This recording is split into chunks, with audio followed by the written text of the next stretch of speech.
So keeping these five, missional factors or keys kind of in mind, I want to talk about a man who was a count, who helped bring together a community that actually propelled the Protestant Reformation to the uttermost ends of the earth. Here's really what happened in world history. Jesus had told his disciples, go to Jerusalem, start at Jerusalem, go to Judea, Samaria, go to the ends of the earth, and by bits and pieces they began to do that, but in some ways not.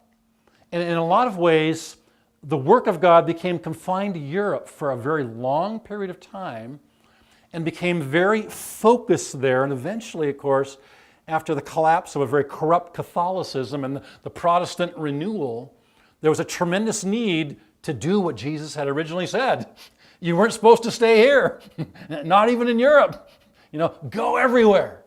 And so there was a very interesting movement that God used to actually put world evangelism back on the map after it had kind of narrowed in and not gone too much further than the Middle East, North Africa, and the European boundaries. And that began with a man who is a count. His name is Nicholas von Zinzendorf. Nicholas von Zinzendorf. And the movement that he became associated with, which actually preceded him, was called the Moravians. The Moravians. And they were really the spark of modern missions. Now, Zinzendorf himself was a German. And now the German Empire, of course, is much bigger than Germany. It encompassed quite a number of nations and had a number of different names down through history. But Zinzendorf was born in Dresden. That would be today Central Eastern Germany, Lower Saxony, in about 1700. He was born to privilege and wealth. This is the time in which Europe was coming out of its feudal time period that was associated with large land barons and people living off those lands. And so you had counts and many wealthy people. And Zinzendorf was born into that, but had a real love for Christ from a very early age. In fact, he began a group when he was a teenager. In 1716, when he was 16 years old, he started a little teenage group, kind of the first youth group we know of in the world, that was called the Order of the Grain of the Mustard Seed. A grouping of teenagers that began praying and just had a heart for sharing their faith. In fact, Zinzendorf said during that time, this is a quote, he said, "I have one passion. It is He, none but He." Zinzendorf was in the tradition of what we call pietism, those who had a very strong personal faith.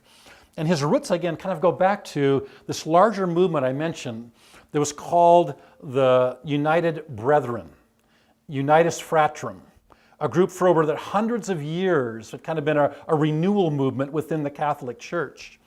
And Zinzendorf was kind of born into this. And what eventually happened was he had a large property, an estate, ultimately in a place called Bertelsdorf. And in 1722, he actually allowed a whole bunch of religious kind of refugees that were kind of streaming out of other nations to form a community on his property. In fact, one of the guys who led that was a guy named Christian David, he was born actually in would be today the Czech Republic, and what was then Moravia is actually today a part of the Czech Republic, as well as Bohemia, where my own namesake comes from. That's part of the Czech Republic. During this time period, there were a lot of religious wars taking place in Europe. The whole struggle between the Catholic Church, the Protestant Reformation, and all kinds of bad stuff. And so people were actually fleeing persecution. They were being persecuted in their various countries and places. And ultimately, about 300 of them ended up on the estate of Count Nicholas von Zinzendorf, and basically tried to form a Christian community, kind of a Christian city of sorts. They spoke different languages. They were from different names. Some of them were French, German, a lot of different aspects. But to make a very long story short, on August 13th, 1727, in a Lutheran church service, because that was their backdrop at that time, in a message being preached on reconciliation, getting right with one another, the Spirit of God visited this group that would become known as the Moravians. They spent the whole afternoon and then days getting relationships right and confessing their sins, and just a beautiful spirit of unity breaking out upon their reconciliation and confessing their sins to one another. And then a number of things came from that. This was 1727. One of the first things that came as a result of this vibrant, renewed kind of community of strangers and foreigners was they started a prayer watch that became known as the Watch of the Lord. It started in 1729, 2 years after kind of their revival movement. It started with 24 people. They each pray for an hour. Then eventually built up to 72 people that would pray every third day or so. The Watch of the Lord, and their town, their community became called by that name, which in German is Herrnhut, the Watch of the Lord. Interestingly enough, that's a place today where we have one of our largest youth with a mission centers in the original Herrnhut. And so prayer began. So they're praying around the clock and began to pray. It was actually a prayer meeting that went on for over 100 years without a break.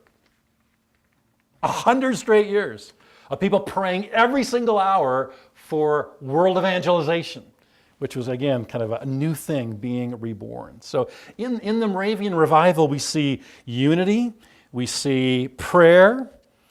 We also see God's providence in a lot of ways too. One that I'll mention has to do with Zinzendorf himself.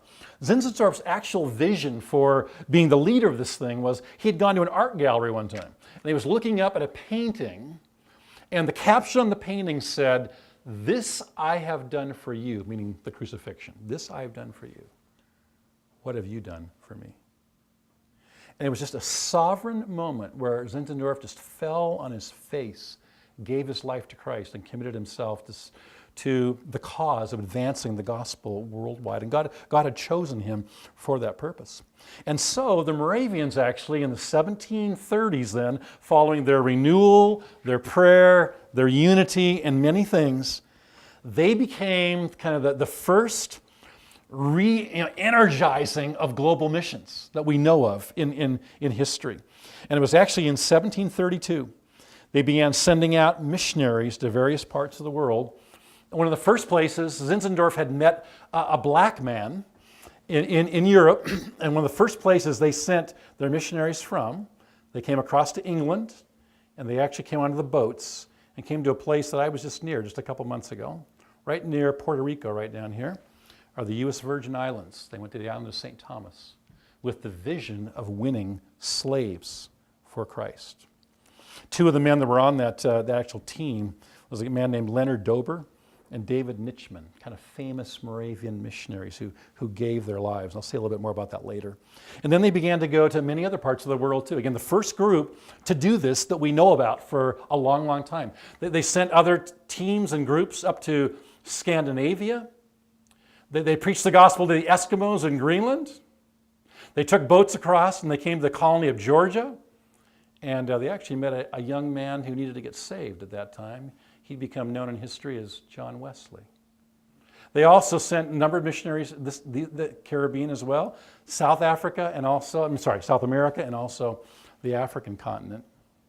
The Moravians were actually the first large-scale Protestant missionary force in the world. That's a quote by Bruce Shelley from his book, Church History. And I just love the Moravians. The organization that I serve in, actually, we kind of look at them as our model of renewal and of prayer and of zeal and a willingness to go everywhere. And one of the famous things said about the Moravians is they would come into a community, set up businesses, live these godly lives among a world that was very corrupt at that time and very uncivilized at that time. And kind of in keeping with the character of a missionary we've talked about, they were so different that people would say to them, "Who makes people like this?" That became a famous phrase about the Moravians. Who makes people like this? Talk about a doorway for evangelism.